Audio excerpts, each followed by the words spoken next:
Breaking Jain news. आज दिनांक 24 अप्रैल को सिद्ध क्षेत्र कुंडलपुर में विराजमान परम पूज्य नए आचार्य श्री समय सागर जी महाराज के संघस्थ और आचार्य श्री के शिष्य परम पूज्य मुनि श्री विनम्र सागर जी महाराज ने प्रातःकालीन प्रवचन करते हुए परम पूज्य नए आचार्य श्री समय सागर जी महाराज के लिए कहा कि जो गरजते बिल्कुल भी नहीं, बरसते इतना है कि तृप्त करके जाएंगे। यह क्यों कहा, लीजिए सुनिए। पूज्य मुनि श्री के श्री मुख से नए आचार्य श्री के बारे में कहे गए कई महत्वपूर्ण और प्रेरक प्रसंगों के साथ यह अति महत्वपूर्ण प्रवचन। मुझे याद है डोंगरगढ़ में जब मैं था, गुरुदेव ने एक ज्यादा समझदार बनने वाले बच्चे से प्रश्न पूछ लिए। वो बच्चा वहीं दुर्ग तरफ का था, नाम मैं उसका जानता हूं लेकिन बोलना मुझे अच्छा नहीं लगेगा। तो वो जाकर के गुरुदेव से तरह तरह की बातें कर रहा था। गुरुदेव ने उस लड़के से 4 प्रश्न पूछे। वो प्रश्न मैं आपके सामने रखना चाहता हूं, आपको अच्छा लगेगा। गुरुदेव ने पूछा, अच्छा बताओ तुम्हें क्या दिखाई देता है? प्रश्न देखिएगा, तुम्हें क्या दिखाई देता है? तो वो बच्चा पूछता है मतलब। फिर गुरुदेव कहते हैं, संसार में जो देखना चाहते हो वो दिखाई देता है। दूसरा, जो दिखाया जाता है वो दिखाई देता है। जो है वो दिखाई देता है कि जो हो सकता है वो दिखाई देता है। 4 प्रश्न पूछे थे गुरुदेव ने। मैं आप सबसे भी वो प्रश्न पूछना चाहता हूं कि आपको संसार में क्या दिखाई देता है? एक साधु को देखते हैं तो क्या दिखाई देता है?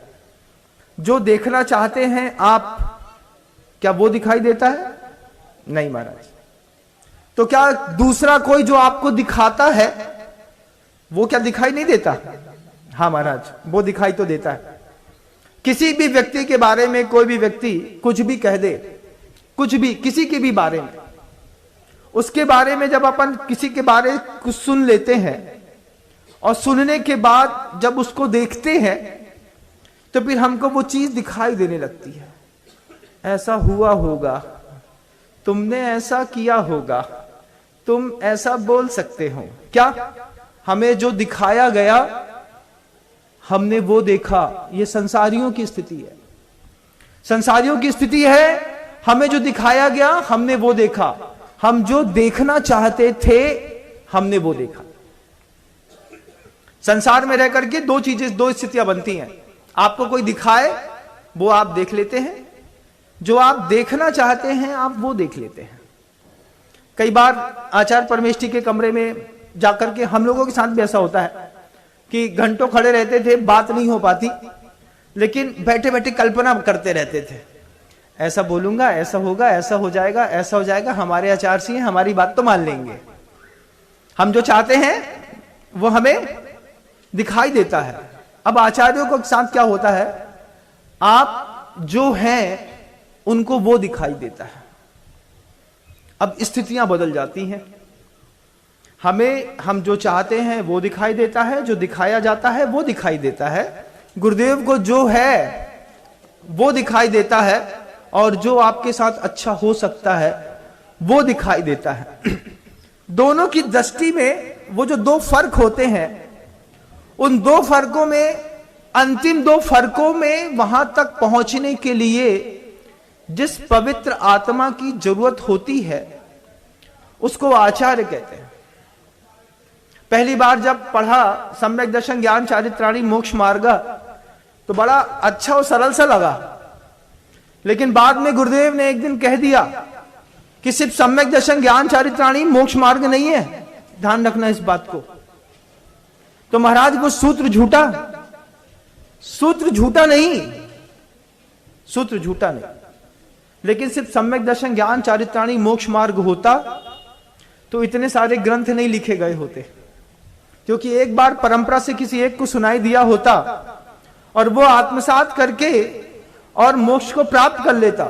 तब गुरुदेव कहते हैं लोकोपयोगी जीवन जीना भी मोक्ष मार्ग की जरूरत है। और ये भी एक मोक्ष मार्ग है। आप इस शब्द पे गौर करिएगा। कल तक आचार्य भगवंत गुरुदेव श्री समय सागर जी महाराज जब आपकी नजरों में आचार्य नहीं थे, हमारी नजरों में भी नहीं थे, ऐसा मैं कहूंगा नहीं, क्योंकि हम उन्हीं के पलाए, उन्हीं के बड़े किए हुए लोग हैं। गुरुदेव ने दीक्षा देने के बाद बड़े महाराज के पास ही भेजा था कि अब आगे का सारी जवाबदारी उनकी है, वो बहुत अच्छे से संभालेंगे, आपको उनके पास रहना है। तो जो भी शब्द मिले वो बड़े महाराज श्री आज आचार्य महाराज श्री समय सागर जी महाराज की हम लोगों के ऊपर पिछले 25 सालों से लगातार कृपा बरसती रही।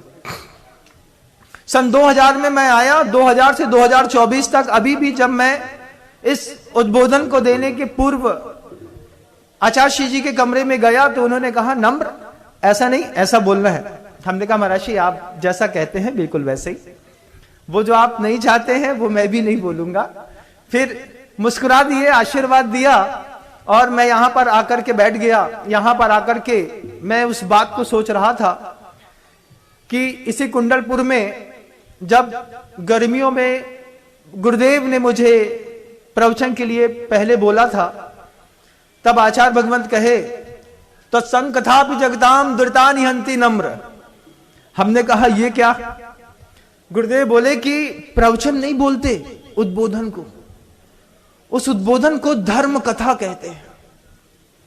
और कैसी धर्म कथा कि किसी साधु के मुख से निकले तो तत्संकथापि जगताम दुरितानि हन्ति, तुम्हारा वो प्रवचन किसी का दुरित हर ले, तब उस उद्बोधन की, उस धर्म कथा की सार्थकता है।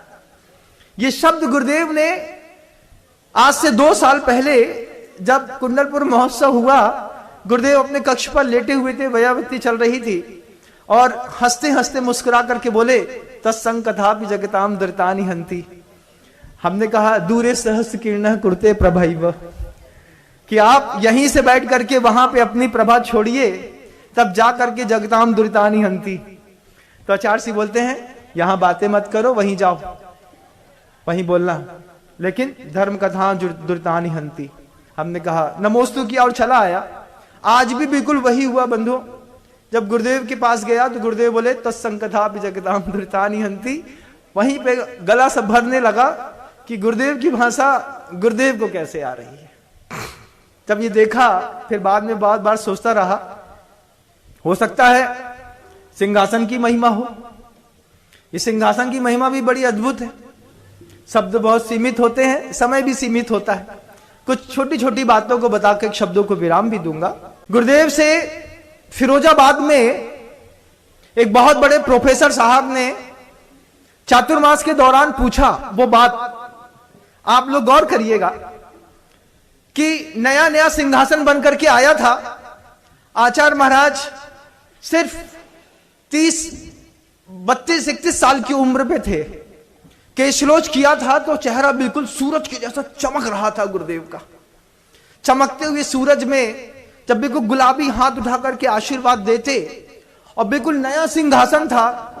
नए सिंहासन पर बैठ करके दूर से देखने पर ऐसी अद्भुत मुस्कान के साथ गुरुदेव की वह औदारिक शरीर इतना सुंदर दिख रहा था कि प्रोफेसर साहब पास में आकर के मुस्कुरा करके गुरुदेव से पूछते हैं, गुरुदेव मुस्कुरा रहे थे, गुरुदेव से पूछते हैं, आचार्य महाराज सिंहासन का आनंद तो आता होगा ना? पूछ लिया गुरुदेव से कि सिंहासन में बैठने का आनंद तो आता होगा। आचार्य भगवंत तुरंत मुस्कुरा करके कहते हैं, आनंद सिंहासन में बैठने का नहीं है, हाथ में पिच्छी का है, ध्यान रखिएगा। इतनी जल्दी आप जवाब नहीं सोच सकते जितनी जल्दी गुरुदेव ने जवाब दे दिया कि सिंहासन में बैठने का आनंद नहीं है, आनंद तो मेरे पास मेरे गुरु की दी हुई इस पिच्छी का है। इस पिच्छी के आनंद से मेरे चेहरे पर मुस्कुराहट रहती है। आपको लगता है कि नए सिंहासन पर बैठने से मुस्कुराहट रहती है। ये बात उस वक्त आचार्य महाराज ने फिरोजाबाद में कही थी, वो बात आज भी लागू है बंधु। आज भी आपको लगे कि चमचमाते हुए सिंहासन पर बैठने पर बड़ा आनंद आता है तो ध्यान रखिएगा, आनंद तो सिर्फ बड़े बड़े आचार्यों को उनकी पिच्छियों का आता है। उनको जब पिच्छी हाथ में उठाते हैं तो याद रहता है कि मैं भले किसी का भी गुरु बन गया हूं, लेकिन ये पिच्छी मेरे गुरु ने मुझको हाथ पे दी है। वो लगातार जीवन पर्यंत उनके हाथ की दी हुई पिच्छियां आचार्य परमेष्ठियों के हाथ में रहती है। फिर आप वो कमाल देखिएगा जिसकी शुरुआत मैंने करी थी, नमो घोर परक कमाड़म, की ताकत आ गई हथेली से पूरा समुद्र खाली करने की, धक्का देने पर एक पर्वत को हिला देने की। ऐसे एक दो नहीं, कई आचार्य इस सृष्टि पर हुए बंधुओं। हमने वो अपनी आंख से नहीं देखे। जब हमने पढ़ा कि किसी आचार्य परमेष्ठी के शरीर से होती हुई हवा किसी श्रावक को लगी तो वो श्रावक का रोग दूर हो गया। ये भी साधना का चरम था, लेकिन आया कहां से? हमने सुना कि किसी आचार्य महाराज ने किसी श्रावक के घर में पात्र के जो नीचे पात्र रखा रहता है, उस पात्र में थोड़ा सा थूक दिया या पसीना गिर गया तो उनके पसीने और थूके हुए थूक में भी औषधि रिद्धियों के साथ एक मुनि का जीवन होता है। एक मुनि क्या गजब की चीज होती है। आप देखो ना एक बार कि सियार जाकर के, सियार समझते हो, दिन और रात के भेद के बिना जो मांस में पड़ा रहता है, खाता रहता है, वो सियार भी ऐसे आचार्य परमेष्ठी के सामने जाकर के रात्रि भोजन का त्याग कर देता है। समझते कम समझते आचार्य परमेष्ठियों को। लगता है कोई जरूरत नहीं है, लगता है अपने हिसाब से जिंदगी जी लेंगे। लेकिन देखिएगा कि गुरुओं के साथ रह करके साधु जीवन में कितना कुछ मिलता है। और जो लगातार 45 साल तक आचार्य भगवंत गुरुदेव श्री विद्यासागर जी महाराज की छाया बन करके रहे हैं, संबंधों की कितनी गहराई होगी एक बार आप देखना। याद है मुझे मूलचंद जी लोहाड़िया साहब ने बीना बारह में जब गुरुदेव से कहा कि हर कमरे में साधु, हर कमरे में श्रावक, हर कमरे में हंसी मजाक हो रहा है, ये साधु क्या खाक साधना करेंगे? ये शब्द मूलचंद जी लोहाड़िया जी ने, पंडित जी ने गुरुदेव से कहे।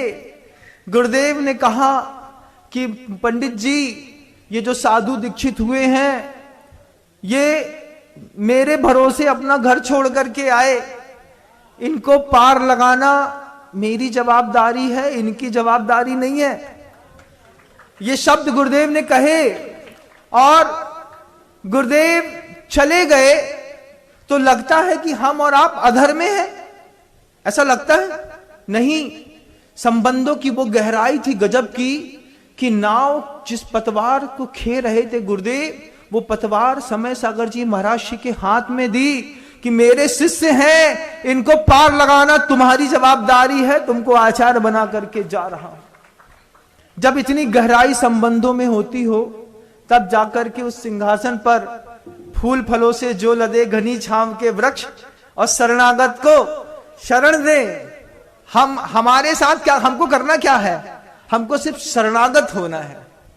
शरणागत को शरण दे शमणों के अध्यक्ष। वो पूरी इस श्रमण संप्रदाय के जो अध्यक्ष बन करके उम्र के उस पड़ाव में बैठे हैं, जिस पड़ाव में आदमी कुंद कुंद का जीवन जीना पसंद करता है, आचार्य भगवंत ने उस उम्र में उनको समंत्रबद्ध बनने के संकेत देकर के गए। समंत्रबद्ध महाराज का जीवन ओजस्वी था, कुंद कुंद भगवान बिल्कुल शांत स्वभावी थे। लेकिन हमारे गुरुदेव श्री समय सागर जी महाराज तपस्वी, तेजस्वी, दिव्य, भव्य और नव्य के साथ शांत भी हैं बंधुओं। एक साथ सब कुछ एक जगह पर मिल जाना बड़े सौभाग्य की बात होती है। हम सबको फिर मिल गए। हम सबको गुरुदेव क्या मिले? अभी ऐसा लगता है जो थोड़ी बहुत गर्मियों में बादल आते हैं, इनसे भी कुछ उम्मीदें लोगों को हो जाती हैं, लेकिन गर्मियों के बादल किसी काम के नहीं। और आचार्य तो बारिश के वो काले बादल होते हैं जो गरजते बिल्कुल भी नहीं। समझते हो?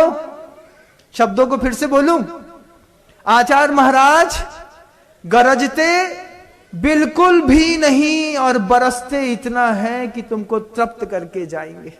ऐसे आचार्य परमेष्ठी बंधुओं, ये सौभाग्य है हमारे और आपके जीवन का कि हमारी विशुद्धि बढ़ाने के लिए, हमें प्रायश्चित देने के लिए, हमें मार्ग पर स्थिर करने के लिए, आचार संहिता को बरकरार बनाए रखने के लिए गुरुदेव ने जो हमको वरदान दिया है, उस वरदान की भगवान समझ करके हम पूजा करें।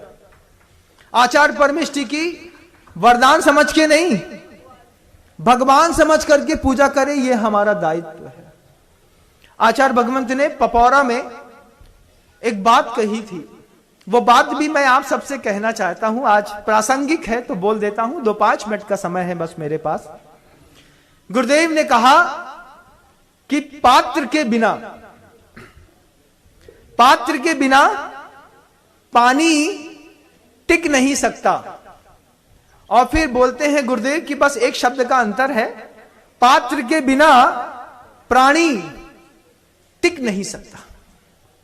हमने ये शब्द सुना और फिर गुरुदेव से जाकर के दोपहर में कहा कि भगवान, पंक्तियां कितनी सार्थक हैं कि पात्र के बिना पानी टिक नहीं सकता। बात बिल्कुल सही है, और ये बात भी बिल्कुल सही है कि पात्र के बिना, इस औदारिक शरीर के बिना प्राणी टिक नहीं सकता। हमने जो गलतियां अपने गुरुदेव के साथ की हैं, मैं पूरी दुनिया के लोगों से निवेदन करना चाहता हूं कि नए आचार्य परमेष्ठी के साथ आप वो गलतियां ना करिए। क्या महाराज हम कोई गलती करते हैं ना? देखो ना, जब गुरुदेव खुद कहते हैं कि पात्र के बिना प्राणी टिक नहीं सकता, तो फिर हमारी जवाबदारी है कि जिस पात्र से और जिस भव्य आत्मा से हमारे जीवन का चरमोत्कर्ष उत्थान और विशुद्धि स्थान हमको मिलते हैं, उनके भोजन आहार इत्यादि के समय हम उपद्रव न मचाएं। उपद्रव मचाते हैं ना? क्या आचार्य महाराज को आहार देना है 1 ग्रास, अब उपद्रव सुनो, धूम धड़ाका शुरू। एक आदमी यहां से, एक आदमी यहां से, दिग्देशे खगा इत्ते सम बसंती नगे नगे। हर तरफ से प्राणी आता है और आचार्य परमेष्ठी के चौके में घुसना चाहता है। अब वहां हवा नहीं, वहां पर विशुद्ध स्थान नहीं, सोला खराब कर दिया, शुद्धि बोली नहीं, पैर धोया नहीं, हाथ धोया नहीं, बस हमें तो एक मैदान जंग में उतर गए हैं। उतर करके कहीं ऐसा तो नहीं कि आपके 1 ग्रास के देने के चक्कर में किसी का पात्र टूटता हो।